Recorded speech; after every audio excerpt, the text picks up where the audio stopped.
Welcome back to the Wellness Brief podcast with me, Sarah Nolan, women's fitness, fat loss and nutrition coach. Today, I am joined by Gemma Myrna. Gemma is a master intuitive psychology coach. She is a hypnotherapist as well as a well-known actress, and she is also the founder of Mind and Wellness. Gemma helps women move from burnout and overwhelm to a state of clarity, resilience and high performance. Join me now while we chat to Gemma. Thank you so much for coming on to the podcast. I've been wanting to get you on for ages. I know, we've been chatting about it for absolutely ages, haven't we? Yeah. But thank you for that intro. That was lovely. Yeah. And thank you for having me. Yeah, no, I think you will bring so much to this. Because this podcast is, obviously I come from a fitness and nutrition background, but wellness is so much more than that, isn't it? Yeah, it is. It really is. Especially with the listeners that we have, it's predominantly professional women.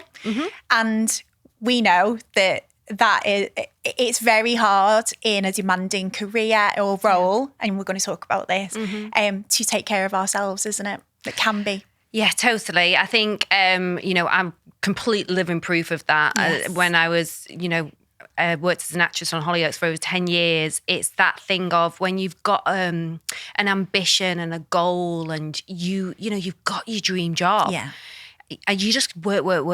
But what happens is, well, when I was younger, I didn't have the tools. So I was never taught them of what I could do to support my career and my wellness at the same time.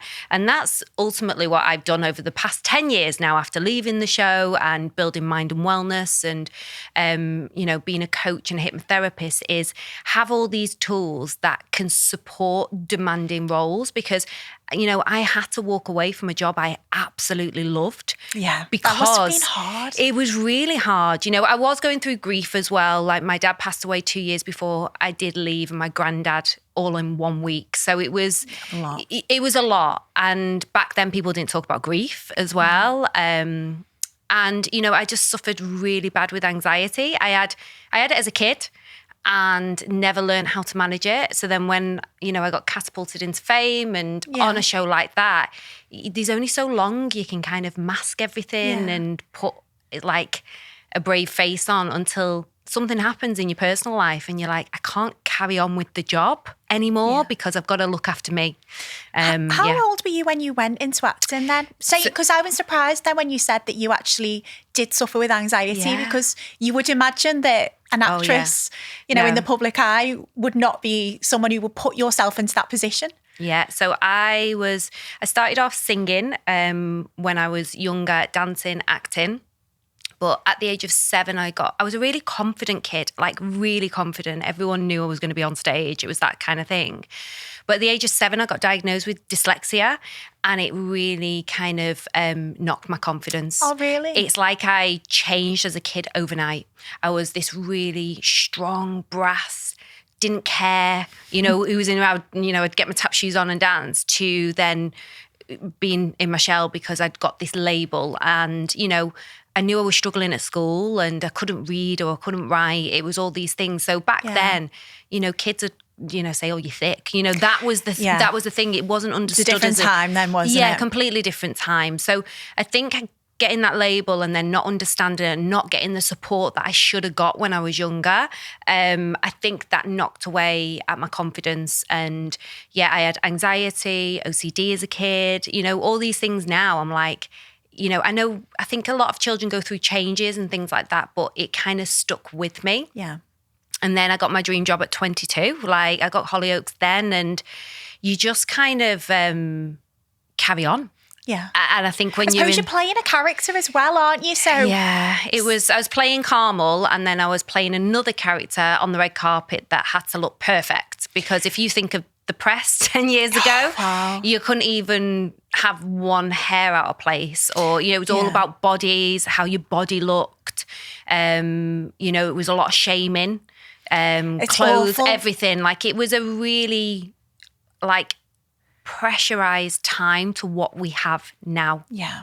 I think we've talked about it before as well and you were saying about sort of even the paparazzi then and stuff if you were on a night out or something, you were almost on high alert, I imagine. Totally, always on high alert. I think we kind of we kind of got catapulted into this show, and we never got any like media training. It was just like, there you go.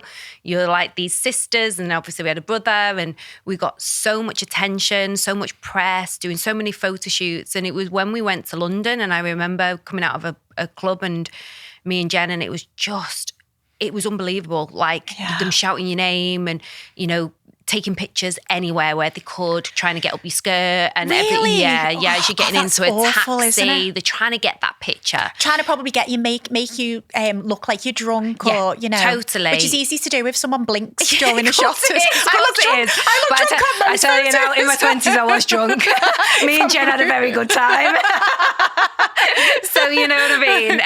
That's another thing, I didn't really look after myself, because, you know, you're young, and you're like getting, you know, go to this, go to that. You know, you're on a red carpet. Like you said, I never really thought about it like that, but it's high alert. Yeah, and you just got swept along as well, didn't you? And you're like, you know, I've wanted this since I was a kid, so I'm going to take every opportunity and say yes to everything and enjoy it. And, you know, and then you're like, oh, I hope they keep me. You know, when you're so young, you're like, hope I get another contract, hope I get a storyline. So it was just a whirlwind of amazingness. Like, it was Were you quite driven as well? Yeah. I was probably... So that feeds anxiety sometimes, doesn't it, as well? I think out of all of us, I was probably the most driven out of the whole family. Like, I was like, we could do this, we could do that. And, you know, so I think, and I'm like that anyway, you know what I mean? I've kind of accepted that about myself. Like, even when I look back recently, when I went back, they did a reel, and I'm playing Carmel, but I have like a little iPad, and I'm like walking around, and I'm like,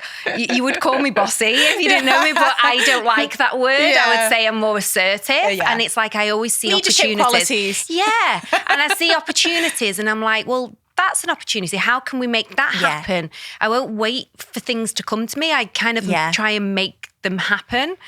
So I had that very much as an actress, but sometimes I think they just want you to go on set and say your lines, and that's it. Yeah. You know what I mean? Yeah. And then how did you transition into what you're doing now? Because the work you're doing now is incredible. I've been to many of your retreat days, haven't I? Yeah. I've been in the membership with your wonderful meditations, etc. But how did you actually transition into that? Because it's such a world apart from what you were doing, isn't it? I know, really? and I in think, a way, actually. Well, I think that's the thing, isn't it? Like, people don't see who you are. No. Like, they didn't know who Gemma was. They knew who Carmel was. Did you know who Gemma was? No, probably didn't. I probably was more playing the perfectionist Gemma on the red carpet.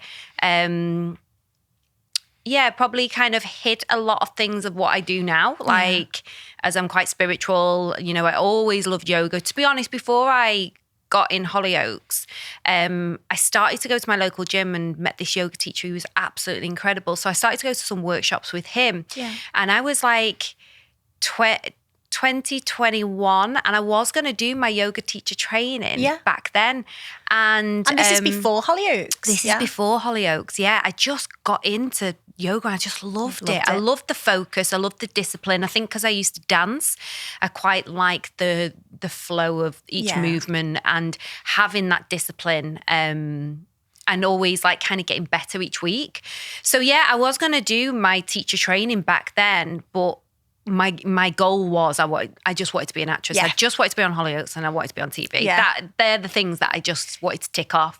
And then the opportunity of Hollyoaks and the audition came up, and that took about 6 months process. So I did do yoga then, but obviously working, I'd do it like, you know, you'd have DVDs back then. I'd do them before going into work. So I'd get up a little bit earlier, roll out my mat, and I'd do, you know, a little DVD of yoga. I'd go to the odd class, but my schedule was so busy. Yeah, busy.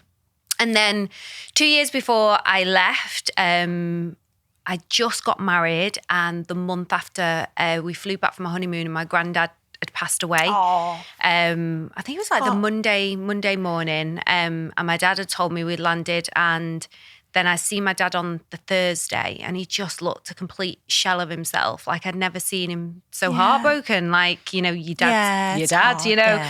And then he went to see his dad on the Saturday, and then we got a call on the Sunday. My dad had a heart attack and died. So within the space of a week, it's a lot. I lost my granddad and my dad. So I was out of contract actually at the time. There was a few things going on with the producers and the McQueens and etc. So I took a month off just to have some time for myself. And then I decided to go back because it was the easiest thing to do. Like I could play Carmel with my eyes closed. Like I think that's the thing, like the reason why it kind of become like I wanted to do more was it become too easy. Yeah. You know what I mean? Yeah, like it wasn't a challenge. It wasn't for you a challenge. Yeah. But those 2 years got me through like really difficult time. But I think I just kind of put grief on pause, didn't process it. Put a plaster over it sort of really, isn't it? And, again, as I mentioned back then and in this country, people don't like to talk about it. You've got to like just get on with it. And I've got a brain and I think it is part of my dyslexia and I have to understand things. And I was like, I really don't understand how I'm feeling. Yeah. I need to move through it. So I started to just go back to yoga and I felt like I was really accepted in the class with the teacher. And if I cried, I cried. It wasn't, don't cry. Because in, a working environment, you've got to go in, get your makeup done, get on set and say your lines and you're in there for 12. Time is money. It's all of that, isn't it? So you're a commodity to an extent, aren't you then? Yeah, and I totally respect that. Do you know what I mean? Yeah, and when I look back now, it was my issue that I needed to learn how to deal with. There was no space for that, was there? No. There's no space for that. I suppose with yoga and things like that, that's the whole point of it is that you're holding space, aren't you? Yeah, so it was just like, I just returned like back to yoga and loved it. And then I left in 2014 and my yoga teacher said, why don't you do the course that I did? It's 2 weeks in Morocco because a lot of them were a month in India. And I was like, I cannot take a month you didn't fancy that. away from my husband, my dogs, my mum, I just couldn't do it. 2 weeks was maximum. Hard. And this is about like, I lived in a bubble. I was in an institute. Like, so my friends on the show were my friends. Like, I never went away on my own. And I think sometimes those sorts of things can make anxiety worse as well. I was going to say, you'd think. So for me, the scarier thing would be going on Hollyoaks. Like, obviously, because that, but it's funny. Like, there's always something that's going to bring that fear out in you, isn't it? Oh, totally. And I was like, so I remember booking my flight and I was like, I'm going to Morocco with 26 people that you've never met. And they might recognise you. Yeah, I just left. Like, I think I'd left in the November and this was like the following September. So all my friends were like, are you sure you want to do it? Are you okay? Yeah, honestly, everyone was like this. But I feel like it was an awakening. Oh, yeah. I really do. And I think everybody will have that moment in their life. Just mine got brought forward because of the death of my dad. Yeah, circumstances. Exactly. Life threw you a curveball. Exactly. So that was quite pivotal then in your trajectory, like since then and what you do now. Yeah, totally. Because then I did yoga and I felt like I wanted to learn more about the physical body because you just don't get enough anatomy, to be hands-on with people. Yeah. So I went to do my personal training and then I realised, I'm passing all this. I am clever enough because I had this belief of I'm not clever enough, I'm not good enough being dyslexic. So I passed that and then I ended up teaching in studios around Liverpool. Yeah. Lockdown hit, started to put things online and then that's how Mind and Wellness. Is that how that came about? Yeah. Yes. I just started teaching on Instagram. Again, I was so petrified of doing it because I was like, I'm not sure, but we're all stuck in our houses. And my husband said, just put a story out and ask. Yeah. And I had so many messages. So I was like, okay. Let's do it, yeah. And I started teaching and then I had my dogs with me, my 2 St. Bernards and the Westie. And I really think that's why everyone loved the classes. Yeah, because the dogs were on them. Put a dog on it. It was just the dogs. And then from that, a year after that, I started to build Mind and Wellness, the self-love membership, which is the yoga, Pilates, meditation. Within that time, I become a meditation teacher. Yeah. Then I went on to do my life coaching. Then I went on to do my hypnotherapy because I felt with life coaching, I couldn't get deep enough with people. And I'd had a lot of hypnotherapy and it really helped me. Right. So that was where that came from. It was life-changing for me. It's like, when I had hypnotherapy, everything, all these limited beliefs, all these things that I thought I couldn't do just started to just disappear. Yeah. And I was just making these strides forward with my life and just creating incredible things. That fear was holding me back. So there was so much fear that had been released through hypnotherapy. And then I ended up then doing a Master Intuitive Psychology coaching, because again, that's a diploma. It's the highest. A deeper again. It's a deeper way of coaching. We work with psychology techniques. We work with the subconscious mind, as I do with hypnotherapy, but faster techniques if some people don't want hypnotherapy. I think people can be confused over what hypnotherapy is as well. Yeah. People think of, what was that guy years ago who used to swing the... Darren Brown, is it? And I mean, I've had hypnotherapy with you a couple of times on your retreat days, and it was not what I was expecting it. It was really interesting because I was watching the Rory McIlroy documentary, the golfer, the other night, and it was the Masters. He still had this thing because when he went and did the Masters first time round, he just did some terrible shots, and he had hypnotherapy because the psychology coach, it's like a mental block. The sports, and they're going, oh, what's that? And he's like, it's not like that. And I feel like I was like to my husband, look, this is what I do, and it's getting people to understand what hypnotherapy is. To me, it felt like a really deep meditation, and I didn't think I'd be able to, because I'm quite guarded, if you know what I mean. I find it quite hard to relax into stuff like that, but that's how I perceived it. I don't know what. Is that what it is? It's like a deep meditation, but with a goal. So if your goal is visualizing things, isn't it, rather than and like releasing things. Yeah. And what I find is when things release, you can feel it in the physical body. It's like, so for me, I had around anxiety, and I used to sing when I was younger, but my anxiety got so bad I couldn't get on stage and sing. So I had a lot of hypnotherapy just to release that, to visualize me singing again. Yeah. I then was able to get on stage and sing again. Do you sing now? Do you ever sing? Yeah, I don't really sing as much as I'd probably like to, but I think that's where now I do my sound healing. Yeah. And I feel like I've returned back to music, but in a different way now. Yeah. So I will play my bowls and I will sing with the bowls as well. Yeah. Which I did do that at Happy Place, and I want to do more of it. But there's still, sometimes I go, no, sometimes in me's going, just do it. Yeah. And my dog Piper absolutely loves me singing. Really? Because I think when you're a performer, and when my teacher is a sound healer, she used to be a performer, she used to be a pop star. And when you're a performer, everything's got to be perfect. And singing's not. We all can sing. We all can make sound. Well, I'm not we sure. can. This is the thing, that we all can make sound. It's just the sound might not sound as nice. it's what people perceive to be perfect singing. So it's really interesting because I've returned back to music, and Piper, my dog, my Cavapoo, she absolutely loves me singing to her, and she just she sings with me, and I'm like, you've been sent to me to make me sing again. So yes, and then that's how all the things that I've done, and then that's why now hypnotherapy, sound healing and coaching I've brought into the membership, but into self-discovery, which is the second membership that I do. So do you tend to have a lot of women coming to work with you who are sort of overwhelmed, and is that what tends to be like the thing that triggers someone coming to actually work with you? Just complete burnout. And the fact that they feel like they've lost themselves and they don't know who they are. They're giving out to everybody else. Yeah. And we've been taught that. We have been taught for generations, women are last on the list. Yeah. You look after everyone else in your household, everyone else first, and then you become last. You're bottom of the pile. Yeah, and the work that I do, it's about you becoming first. Yeah. And not saying that you're being selfish for doing that.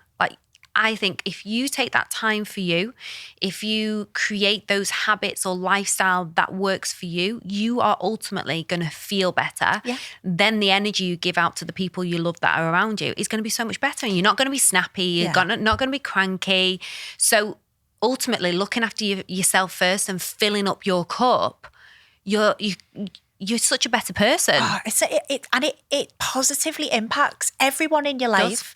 It your does. family benefits from it. Yeah. And if you are someone who's in a high pressure career, and I say this to my clients, I talk about this a lot as well. Yeah. And if you are a high achiever and you are driven, it is going to help you in that respect as well. So I'm the same as you, as in my legal career previously. I was so driven. I didn't really give any thought to my health. Mm-hmm. I think that comes with aging as well, doesn't it? And maturing and growing. But if I had taken care of myself like I do now, in the height of that legal career, it would have made life so much easier for me and everyone around me, probably as well. Actually, totally. Yeah. And that's that. It's just kind of understanding it. It's understanding that going for a walk every day, meditating every day, eating lovely food, going to the gym. These things are not selfish. No.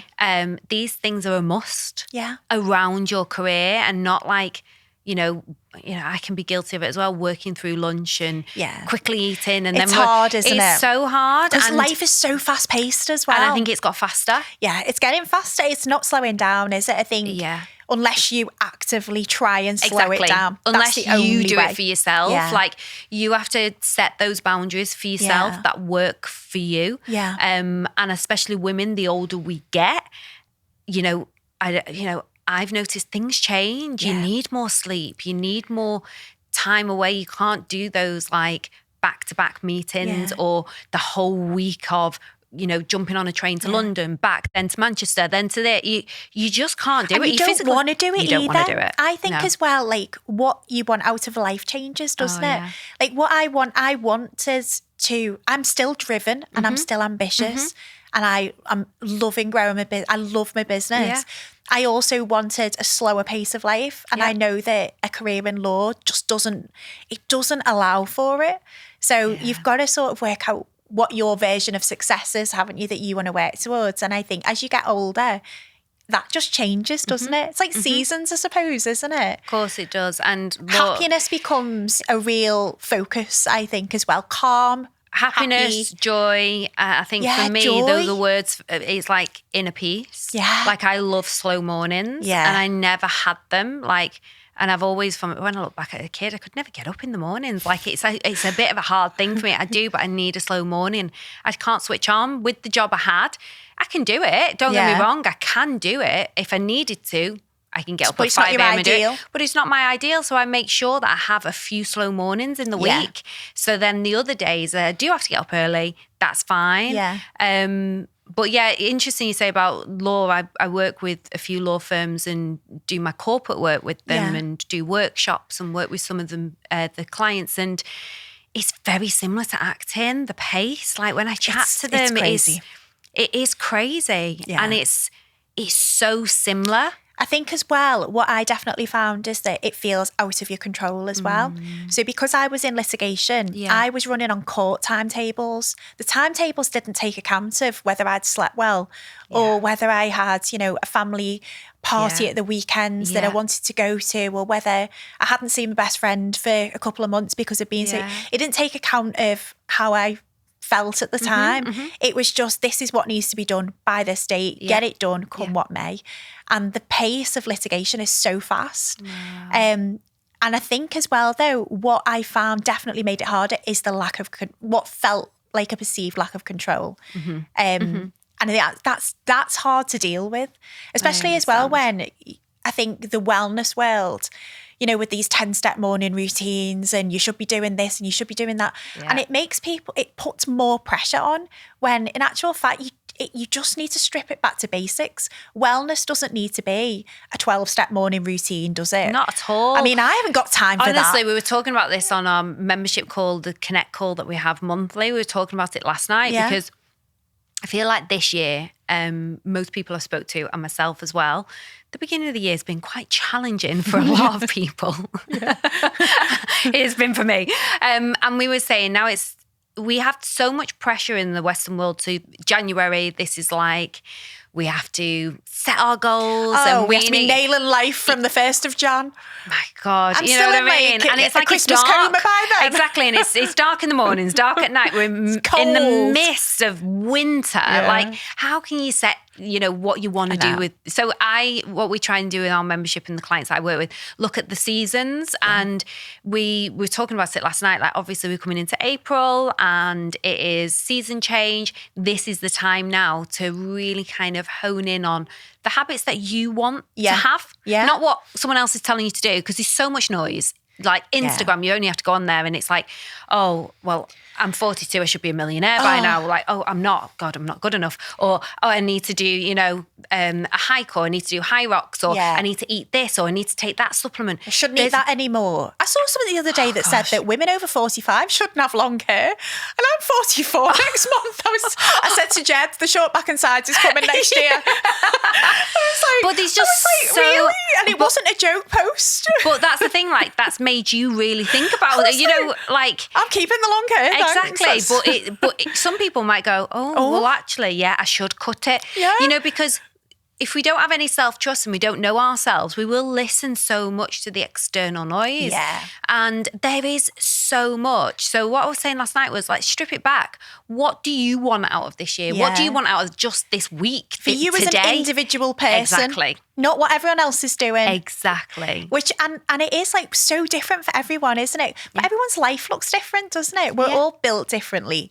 So what my slow morning might look like might be completely different to yours, mightn't it? Yeah, totally. And what I enjoy and, all of this stuff. But it's just taking some time for yourself, isn't it? To do something that brings you joy, that, rest your nervous system, whatever it might be. Now, for me, I love to go and I train at the gym. That's my thing. For some people, that's the last thing they'd want to do if they were feeling stressed. Whereas I'm like, give me something heavy to pick up. Yeah. But that's the thing. It's like knowing. It's knowing yourself. Yeah, totally. It's knowing what is the things. For me, meditation is like your thing. Key. Like, when I don't meditate, I am crazy. Yeah. And I still do it to myself. It's like I self-sabotage. I won't meditate for like a couple of days. And then I'm like, I need to meditate. Yeah. But just even a few minutes, like, our meditation on the platform, for me speaking, I just press play on them and a few minutes. And I'm like, I've reset my brain now. Yeah. And they're short as well, aren't they? This is the other thing. It's like people think you should have to meditate for like half an hour at a time. No. And they you build it up. Yeah, a few minutes, you know. I sometimes do, the walk at mindful walking where I'll walk without headphones in and I'll just try and sort of focus on what's around me, what I can hear, all of that. I don't do it enough. I love that. I'm not consistent enough with it, but people can walk and be in a mindful state, can't they, as well? Totally. And I think with walking, it's really interesting you say that, because when I was training for the marathon, I'd always have headphones in and listen to an audio or a podcast or anything like that. And then since getting my 3 dogs I have now, I've had to like really be present with them because of the training, and the puppies are like 3 and 4 now, so they're not. And then the other day I went for a walk and I thought, I'll just put a little headphone in and just like listen to it. I felt really disorientated because I've been really present. Yeah. For those 3-4 years with them, been really present. And I always think when I go for a walk, I look at the trees, I look at, the leaves, everything. I talk to them, and I'm really present with them. Actually, for me, I felt really disconnected. Yeah. Like just with my headphones in. I only had one in as well, like just so I could still speak to them on the other side.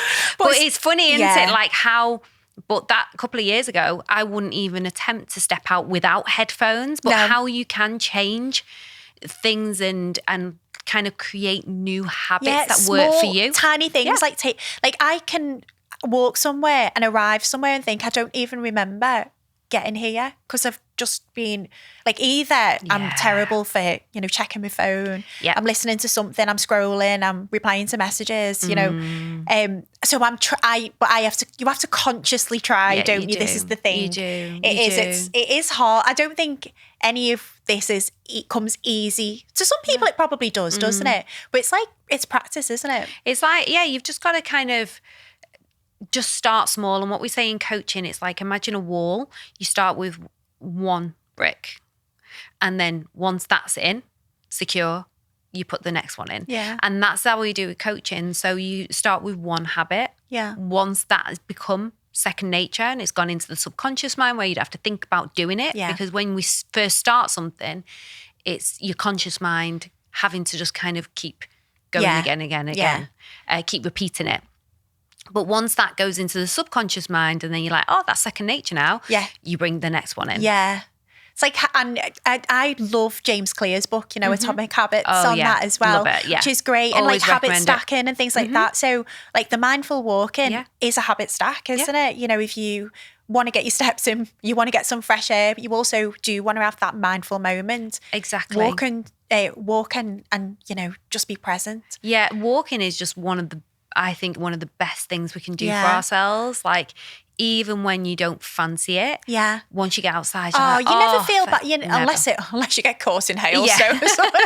But even that's nice. When I remember when I was running, I'd be like, I don't want to do a run because it's raining. It was my best runs. Yeah. When I got rained on and I was running, I was like, it feels like I'm getting cleansed. Yeah. So you know what I mean? It's just, we never get away from the weather in this country. No. But once you get out, you feel so much feel better. great. And with having dogs, I don't even have a choice. It's like I have to go out. So that one thing for me, it's like, I have to walk every single day. But it's finding as well what works for you, isn't it? Also as well, what I find as well around mindfulness, things like mindful eating, something that if I have someone who is like a prolific snacker, and snacking's one of those things where we will look into the reason behind it. So is it an emotional thing? Is it, a response to something that's happening? Is it stress? Is it boredom?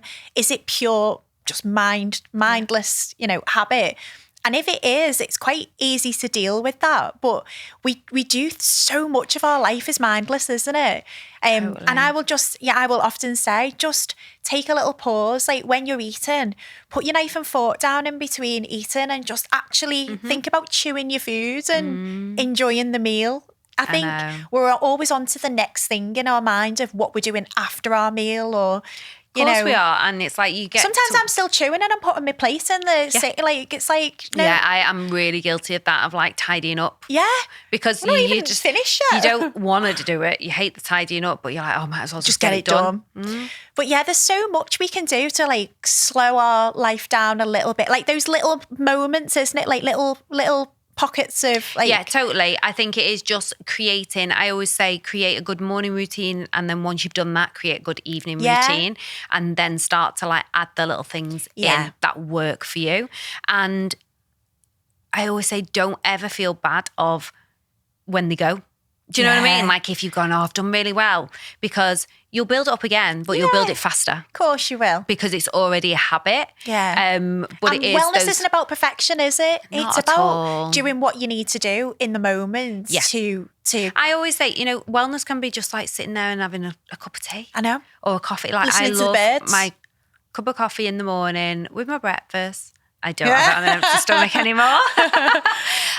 And just everywhere being quiet. Yeah. Dogs being with me, again, like listening to the birds, everything like that outside. Tiny little things. These things, like that to me, that is just gorgeous. Yeah. That is wellness to me. It's a little, it is. I think the wellness industry, it's a massive Huge. money-making industry. So all of this, we need to be doing this, and this. Usually there's someone profiting off the back of making you feel like you need to be doing all of these things. Of course it is. And it actually stresses us out more. But I always say to my clients, I've just actually finished with a client. We've worked together for 6 months, and it was really interesting what she said. She was like, I thought you were going to fix me. And then she said, well, what actually has happened is I've got to know myself so much better. Yeah, there's nothing to fix. Trust You're not broken. myself so much more. Now, to me, that's like, wow. You know what I mean? Yeah. But I think people do think that if they come to a coach, they're like, that person going to tell me what to do every single day. And because we're so used to being told what to do and to follow like a leader in a way. But no, what she actually said was like, I just said then, she got to know herself and she trusts herself so much more. So she set amazing boundaries that she needed boundaries, to set. we all need to. I think as you get older, that gets easier, doesn't it? I definitely am so much better now. Yeah. But I think that's harder to do when you're first starting out. And I imagine when you were just starting on Hollyoaks, I mean, the thought of a boundary must have been... Oh, God, there was no. It was like, it was like, you're big. I didn't even know what the word meant. Like, I never even got taught what boundary was. No, it's like me starting out in law as well. Yeah. I mean, if I'd have tried to assert some boundaries, in my early years, I'm not sure how that would have gone down. Yeah, but it's really interesting. I seen something, what was it, yesterday? Somebody like kind of kind of laughing and critiquing the younger generation of like a teacher, like a Pilates teacher. I can't work 2 days together, or I can't do mornings and stuff. And I got what they were saying, and they were kind of taking the mickey of the younger generation. But I do think it's really great how many boundaries the younger generation have got. Like, why is it a bad thing where they go, you know what, I can't do 2 days consecutive? Why do they need to burn themselves out just because they're younger? They're more and just protective because now. they've just become a teacher? Like, what, you have to really burn yourself out and earn your stripes? Like, I know. I'm not sure. Or go through what they went through. Exactly. And it was another woman doing this reel, and I actually thought about it. I thought, I get what you're saying. It's about healthy. It's healthy boundaries, isn't it? So it's like it's reasonable, healthy boundaries. And the younger generation, they want to look after their lifestyle more than I would say they're still driven, but probably not the way we were driven, in the sense where you feel like you have to lose every part of yourself to be successful. And also, like, even the younger generations now, things like alcohol and that, many don't drink. I mean, if you think back to goodness, when I was younger, like I don't drink now, and it's like it has been one of the best things that I've ever done. Like, I could not think of anything worse than going out and having a drink now to feel how I feel the next day. I'm very, very rare. I'm not a big drinker. I drink. It's a social thing. I would never, like, there's nothing interests me about having a drink at home or anything. Sometimes me and Jed will like mull it over I'll be like, shoot that bottle of wine down, go, no, you're all right. But if I think back to like my career in law, the early years, you were out every Friday. And now you can't drag anyone else if you try. You would like drink stuff that you don't even like. Yeah, to be drink drunk. anything. Like it was just a thing. Yeah. Like that's what we did. You got old enough to go out. It's a different time. It's a different generation. Completely. And there was loads of good things about that generation. We didn't have social media. You know, we didn't have phones that were all like absolutely digital cameras. To. No, thank God.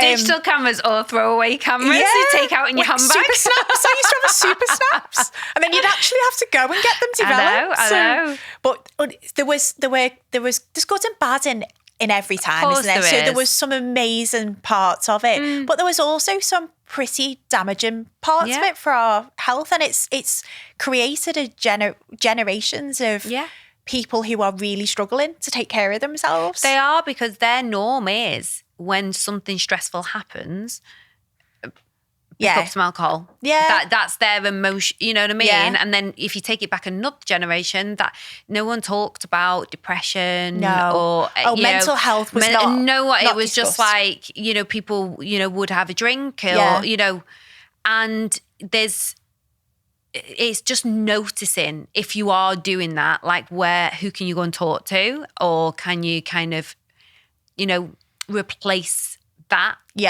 with something better. Like if you are feeling stressed or you're feeling depressed, can you go for a walk? Can you go for a run? Or can you go to a yoga class, or can you do something nice with your girlfriends or something like... Be around people that you enjoy being, like connection as well. Yeah. Like human connection is a massive part of the jigsaw when it comes to wellness, isn't it? There's, you can do all of the healthy eating and go to the gym as much as you want, but if you don't have any connection... That's where I love the retreats. Yeah. That's why I love running retreats, because sometimes I sit back and I see people just chatting who have just never met. I've met so many lovely people at your retreats. I know. Some of them have gone on to work with me. Some of them I've just stayed in touch with. Yeah. But do you know what's nice as well? Everyone's there because they want to take care of themselves. Yeah. So it attracts, like, it's a room full of women who don't know each other, but have a shared sort of... Yeah. What I was going to say goal. It's not a goal, is it? Just a desire, really. Yeah, desire and an intention. Yeah, an intention to take a day for themselves. Yeah, which, I have so many people going, oh, I can't do that. I can't take that time for myself. It's one day. It's one day. You can. And when you do take that time, like... It becomes easier to keep doing it. Yeah, when you do one, you're like, oh, when's the next one? Book on the next one. And, it is... like you said, when you come there, you meet some amazing people. Yeah. You have a lovely day for yourself. You kind of get clear on what you want for the next couple of months. You do some yoga, you do meditation, hypnotherapy, sound healing. You're just floating, aren't you? I always say I leave like a marshmallow. Yeah. Just like float out. The next one you need to come on is the Marrakesh one, because that's the thing. When we go to Marrakesh as well, because you've got 5 days of that. Plus, you have downtime by the pool. The villa looks amazing as well. We were just talking about it last night, how amazing the villa is. It's like, it feels like home. Yeah. Like when you go there, because obviously you're staying in there. And I purposely, from lunchtime to the evening, I purposely said that's downtime. Yeah. And let's not have any phones. Let's pop them in our room. Oh, nice. And everyone sat around the pool just chatting. Yeah. And not checking the phone every 5 minutes. The bond that got created was just incredible. Yeah. And everyone still talks now. And it's just having that time. And yeah, one of the ladies messaged me recently and she was just like, I've just looked back at the notebook of when we did some coaching, and she was just like, I'm just so thankful we all had that time together, and the time that you spent with us, but it just completely changed my life. And, but as women, we go, oh, we can't do that. We can't go on a retreat. We can't leave our family. It's the best thing. I go to one in every August. I go to a sound healing one, which I've booked on again this year. And it is the best couple of days for myself. Yeah, you really just enjoy it. I just come back a completely different person, like just so calm, so relaxed. And I just feel great, and my energy's brilliant for everyone around me. I think there's a misconception as well, isn't there, that you can't have a business, a demanding business or a busy business or a demanding career or whatever it is, and do those things. And those things can live really lovely together. You know, I would say it's more important the more demanding your life is, whether that is because of your job or because you run your own business or because of your family situation or whatever it is. It's a lot, you know, caring for parents, bringing up kids, whatever it is. That. And that's the thing, it can be really hard, can't it? You know, each person's circumstance. But if you can... But there's pockets of things you can do. If you can, it's just... It helps you in the long run, and then you do learn the tools how to cope with life. Yeah. When life is lifing, and it's always going to have its ups and downs, and that's one thing I learned. It's having a toolbox, isn't it? I suppose massively. Of things that you can sort of dip into. Yeah. To, you know, what do I need at this moment, sort of thing. I am one of those people who I'll meditate and then I'll fall off, and then I'll go back to it, and then I'll fall off. I used to like the sleep. I like sleep meditation, but I used to really struggle with sleep. And I think if you struggle with sleep, it makes everything in life so much harder, doesn't it? If you're already running on empty. Yeah. But sleep meditations as well. Oh, they're amazing. You have a brilliant sleep meditation on Mind and Wellness. Yeah, I have a sleep meditation, and then now in self-discovery because of the hypnotherapy and sound healing. So you're getting the sound healing as well as the hypnotherapy. That sends you off straight away. I thought we had it last night for this month, and everyone was like, "Oh, I went fast asleep within 10 minutes." Oh, it's lovely. And I listen to it every night. Yeah, every night. Yeah, every night I listen to hypnotherapy and sound healing to go to sleep. And some nights my brain can be going, and it might take a little bit longer, but then some nights I'm just straight in. And the more you do something like hypnotherapy and sound, the quicker you will go into that theta brainwave, which is the brainwave. Yeah, it's a practice. Like you go to the gym to lift weights to get stronger. It's the same thing with the mind. And the more you meditate, the more you do hypnotherapy, your actual brain scientifically changes. Yeah. So, you know, and this is the thing, the amygdala that you suffer with stress and anxiety, that shrinks. Yeah. So that gets smaller. So then the anxiety and the stress becomes less in your life. Yeah. And the hippocampus where you can and the learn. Overwhelm, the pure overwhelm that some of us feel every now and then. It's like waves, isn't it, I suppose? Yeah. But if you're someone who is always overwhelmed and always stressed, you need to look at what that is. Well, you just, you do need to sit, and it's like... It's getting to the root cause sometimes, also it's language isn't it? as well. Sometimes it's language. Like I used to have a thing of saying, oh, I'm so busy. And I wasn't. Yeah. I just kept saying it. But it's your perception as well, isn't it? And I felt it because I kept saying it. Yeah. So you need to look at your language as well, what you're saying to yourself in your own mind, also saying to other people. That expectation effect, isn't it? If you're, you know, if you continually tell yourself that you feel a certain way, you will begin to feel that way. Yeah, of course you will. And it's even like with the sleep thing, I didn't get as much sleep as I like last night. And I got a bit stressed today, so I was like, I'm tired. Yeah. I'm okay. Yeah, I'm it's fine. right, But it's it's because I didn't get my 8 hours that I like to get, because I'm very, like, my sleep hygiene is on point. Yeah. You know what I mean? Yeah. But it's like I had to have a word with myself this morning and I know, go, it's mad, isn't it? you're fine. You're not tired. So stop telling yourself that you are, because you had less sleep over the weekend. Yeah. You had like so much sleep. You'd be fine, But it's what we're saying to ourselves sometimes that we're just not conscious of. Yeah. Those thoughts in the mind. And this is another thing that I always say is we're not our thoughts. Yeah. So we listen to our thoughts a lot and think we are those thoughts. We're not. We need to get control over them. And the more you meditate, the more those thoughts like dissipate or disappear. And we have more control over our brain. And that's the hardest thing, I think, for me to get people to understand. Because they go, what do you mean we're not our thoughts? I think this and I do this. Or I'm very impulsive of, I need to do this. I put a reel up this week about cleaning. They're giving themselves an identity then as well, Of course it is. But I put a reel up about cleaning, and I was like, this week on bank holiday, and I said, you know what? That can wait till tomorrow.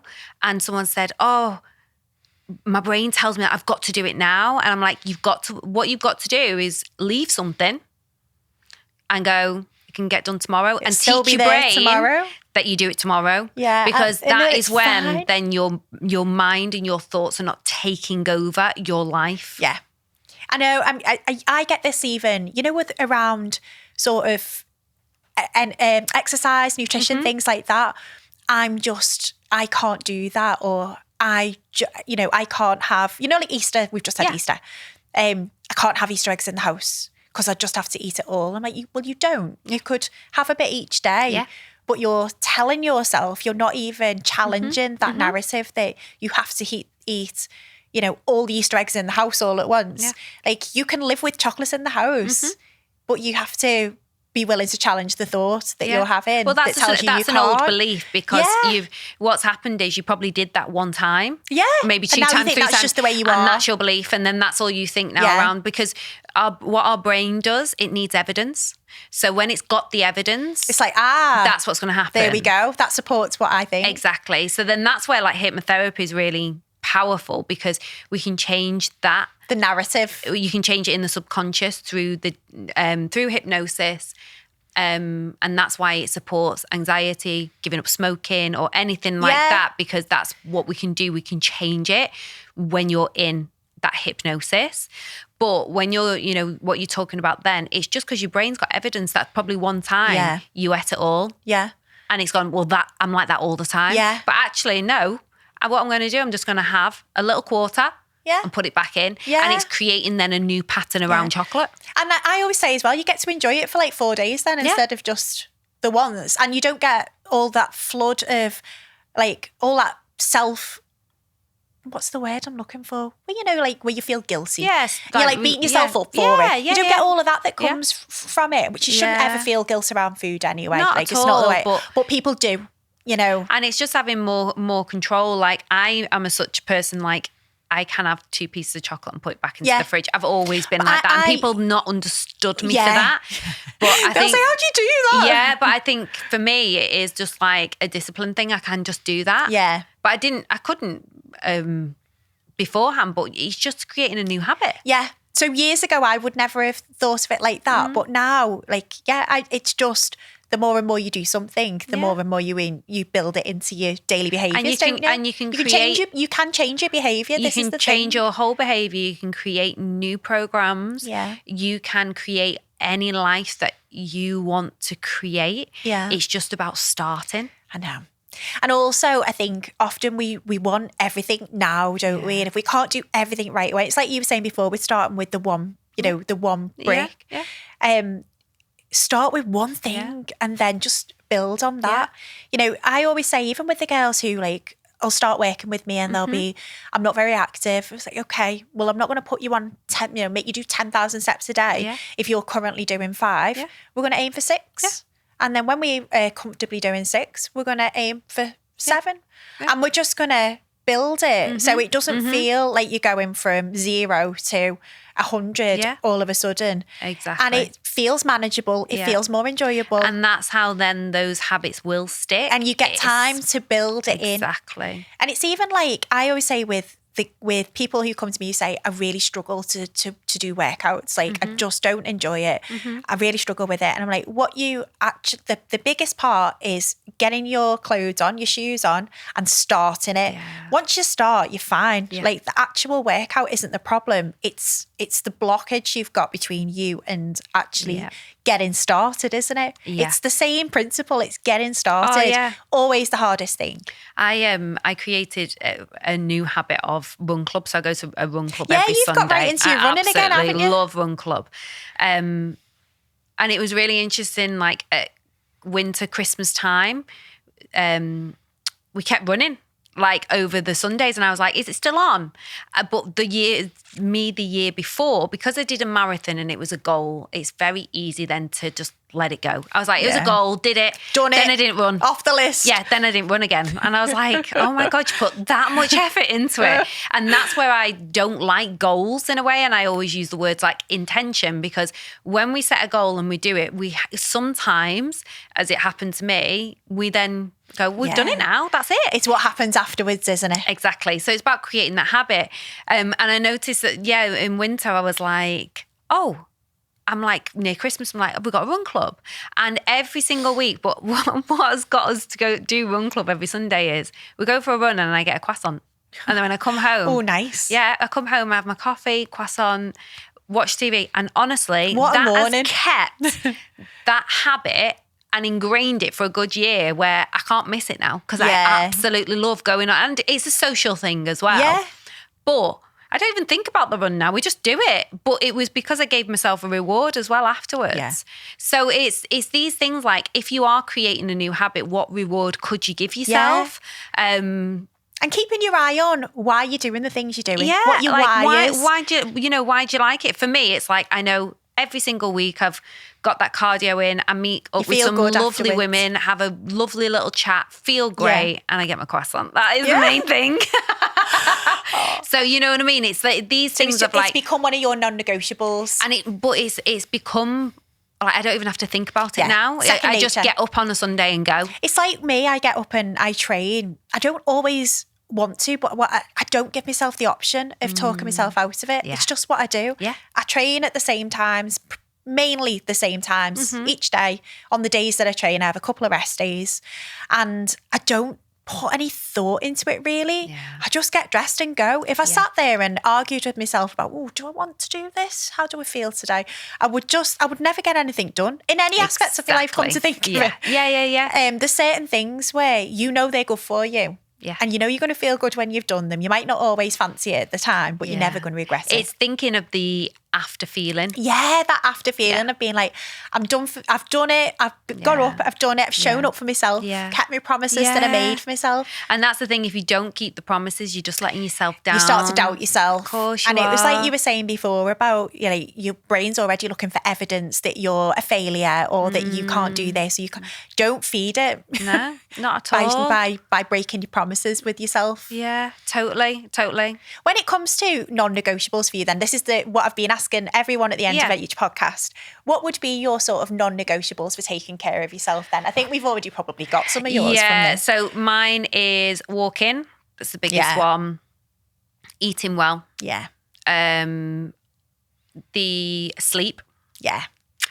And training. That, you know what I mean? Yeah. From I do a lot of Pilates reformer to strength training to yoga. You have a nice mix, don't you? Yeah. And they all support it. They all really complement each other and all do different things. One thing. That's the thing with me. And that's why I find it really hard. When I was a PT, I found it really hard because other PTs were like, you just got to do this. There's no hierarchy of exercise. And I'm like, no, you've got to do things that you enjoy to do as well. Because I think if you enjoy it, you're going to do it more. Yeah. The least thing that I like to do is strength training. I keep telling myself that, but I did a great session this morning before coming here and I feel great. And you also know with strength training, it's about your longevity, isn't it? And it's about what you're doing now is building what your life is going to look like, you know, and how you're going to live life. One thing that's happening as well, I think, with strength, people are strength training, people don't stretch.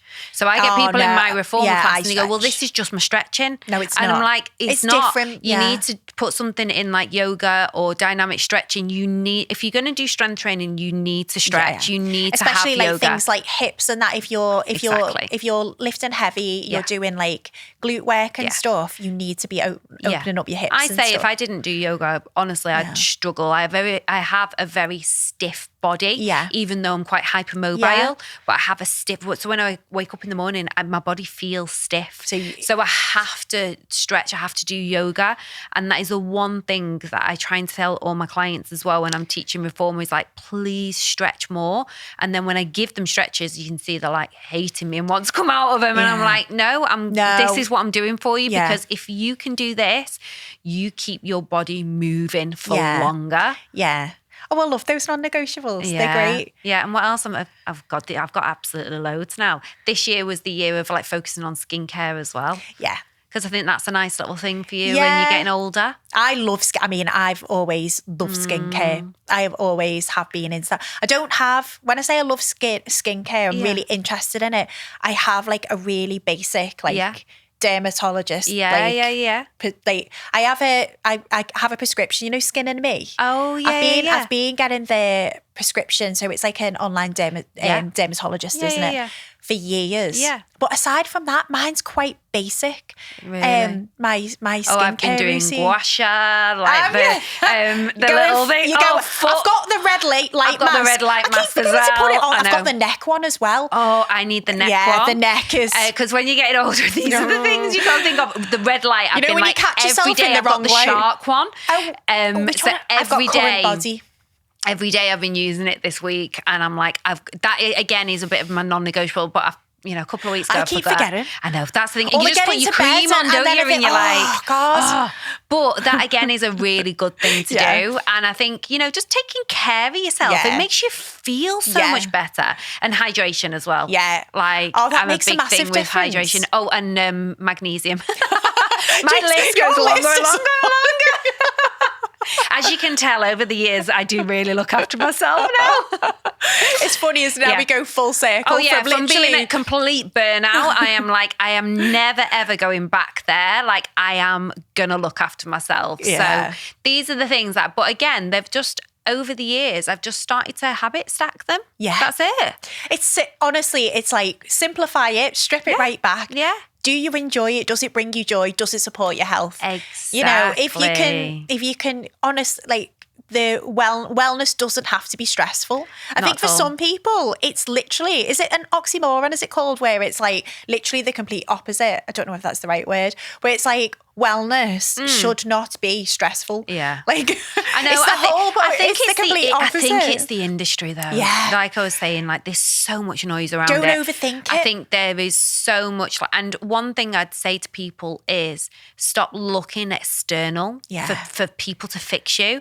Look inwards. Yeah. And that's the work I do with my clients and who I work with is get to know yourself. Start having that self-trust. It can be quite uncomfortable. Trusting your intuition. Yeah. Like, and it's people, this has happened because say you've got a job interview or something, how many people do you ring? Should I go? What should I wear? How should I do my hair? What should I say? You're always asking people of what we should be doing, and that's been taught to us. And we want external validation, don't we? Exactly. But what you've got to do is just start trusting yourself and go, you know what? I know what I'm going to wear. I know I'm going to show up. I know how I'm going to deliver my answers. I'm going to be present and, whatever it might be.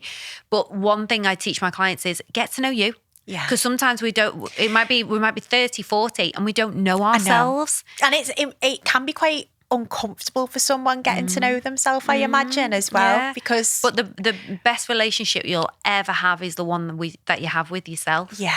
And you have to love yourself before you can love anybody else. And again, that's another thing when I say to people, like, what's your self-love like? And they're like, oh, makes me feel uncomfortable. Makes someone who like heave. They're so uncomfortable. But you should love yourself. Yeah. Because, you only get one you. I know. You only get one body, one mind. And we're all just doing our best. We're not here that long. No. You know what I mean? So get to know you, start to love yourself and start to have self-trust and self-worth. Yeah. Because when I think you work on all those things internally, everything else in your life becomes so much better and things just start to flow in. Yeah. You don't have to force anymore. You don't have to push. And as you were saying earlier, like, you know, when you're working in the high pressure job, you feel like you've always got to be doing.